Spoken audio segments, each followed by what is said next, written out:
Hello, welcome back to Silver Thread Sewing. I'm Diane, and this is Friday Sews. So I hope everyone's well today and looking forward to the weekend, and I hope you get to sew some.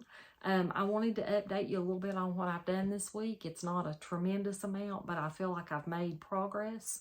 I am working on Simplicity 9473, my dress, and I'm making basically View B, but I'm using the neck from View C, so I didn't want the V-neck.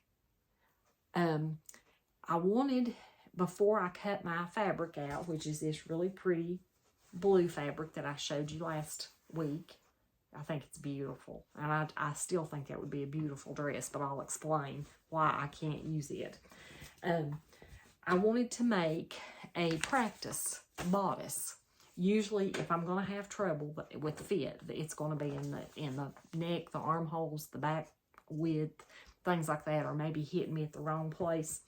So I looked at the finished garment measurements, and for a size 16, that's a bust of 38, a waist of 30, and a hip of 40, which is just about exactly my measurements, except my waist is about 32.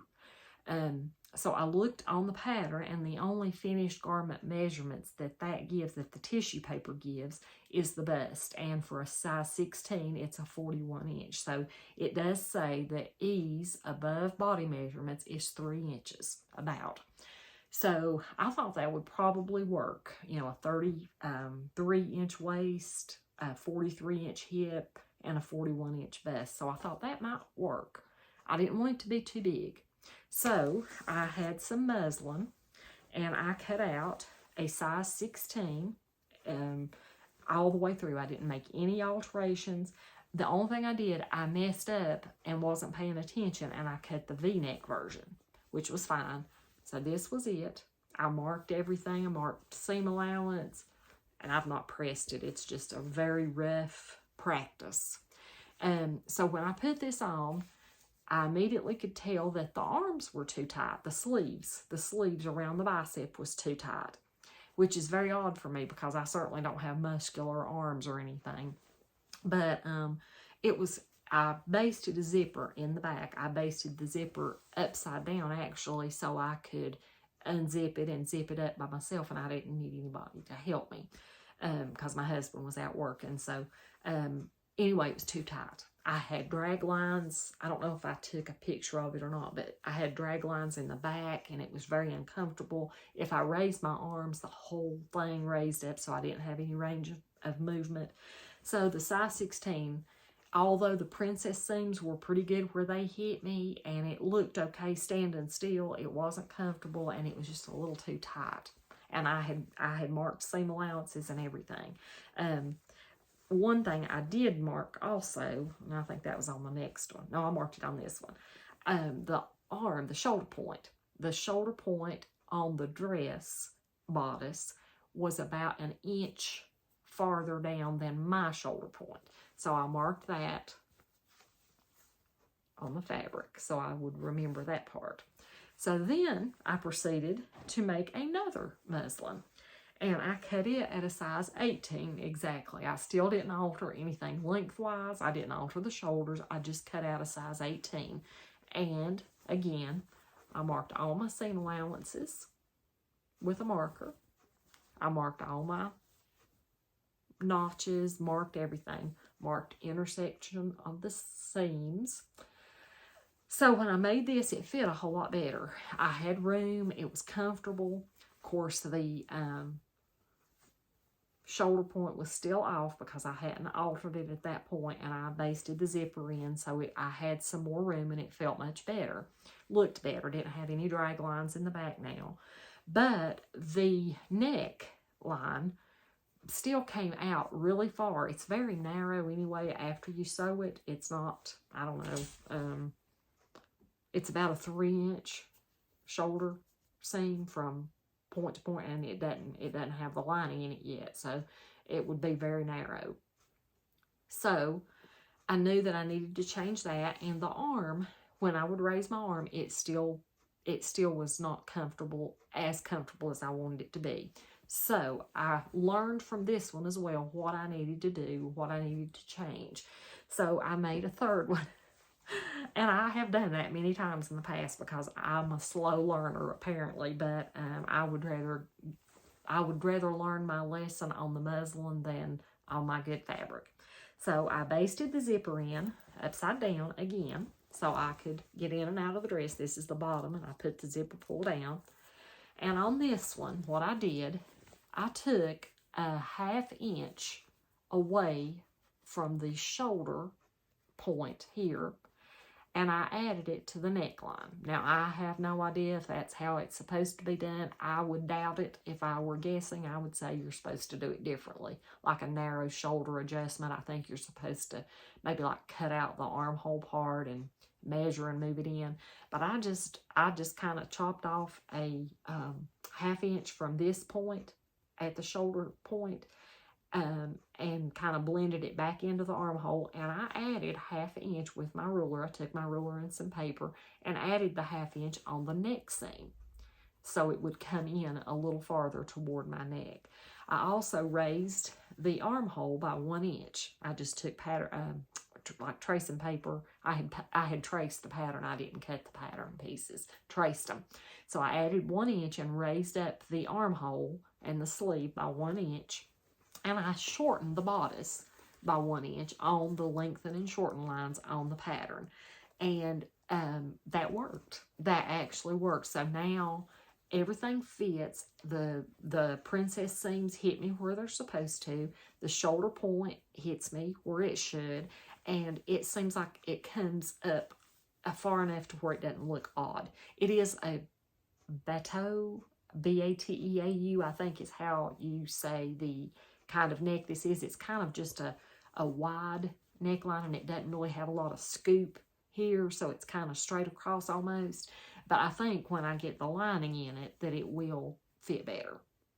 So I've got the 18, but when I started to cut it out of my fabric, it is a circle skirt, and I'll insert a picture, but the fabric is not wide enough. You have to put that front skirt portion on the fold.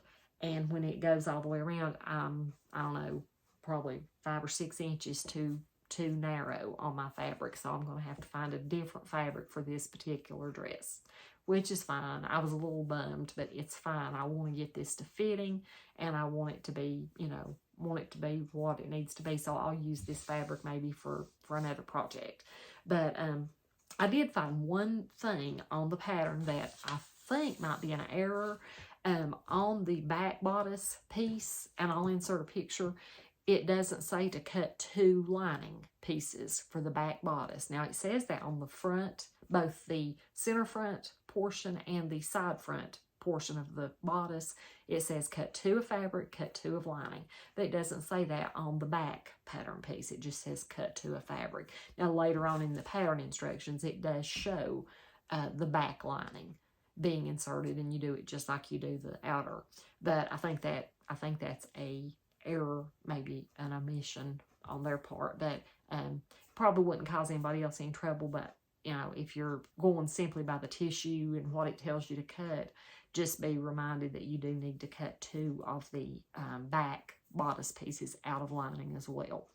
I think that's about all. I am working on my So Frugal 23 make plans for that. I've got 2 of Tiana's Closet patterns printed off, and I think I'm going to do the Karen ruffle detail top, and if I have time, the Nomi ruffle top. The Nomi's the one I want to make, but I really do like the Karen, K-A-R-Y-N ruffle detail top from Tiana's Closet as well. I have them both printed off, but I don't have them stuck together yet. And I'm trying to find a place to make my little videos and to talk to you. My sewing room, it's small, but it's a place that I can leave my stuff scattered out. I can leave things on my cutting table. I can, leave it as messy as I want. Nobody's in here. Nobody needs this room for anything else. So I'm very fortunate and very thankful. But it's not really a show place.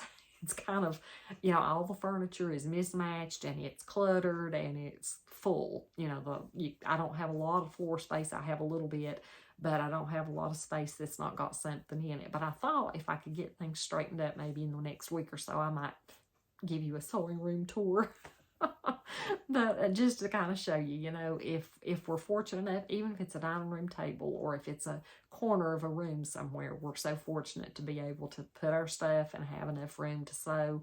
I used the dining room table for years, and the dining room table or the countertop in the kitchen to cut stuff out, and I still use it sometimes because it's the right height. I've got 2 tables that we got like at a big box store, and they're just the white, you know, I guess they're some kind of plastic, but I've got 2 together and it holds a big cutting mat. So I've accumulated this stuff for many, many years, and you know, so you don't have to have a lot to enjoy sewing. You can do as you can, and you know, accumulate things as you can. The ability that you have is much more important than all the tools and all the little things. You need a few things, of course, good scissors and all that, but you know, my ability is far less than the things I have to sew with. But I've come a long way. I've self-taught, and I've come a long way. And if you recall in my very first video, I told you this channel might be what not to do when you're sewing. So I'm still going with that. I will let you, just like making 3 muslins. Maybe you won't have to, where I did, but maybe you can pick up some little something from that, and hopefully it'll make your experience a little bit easier. But I just wanted to tell you what I've been into, and that I can't use my cotton fabric, but that's okay. I've got other things, and I'll find a piece and I'll share that with you when I get it cut out. And if I can get my room straightened up just a little bit so it's not quite so cluttered and claustrophobic, I will share that with you in a day or two. But I hope everyone's well, and I hope you have a great weekend, and I hope you get to sew at least some if you want to, and if you have something on your table that you want to sew. So thanks for joining me. Thanks to everyone who has subscribed, commented, and liked my little videos. I really appreciate it, and I've enjoyed talking to all of you. But hopefully I will improve a little bit as time goes on, and we'll get there together eventually. But have a great weekend. Bye.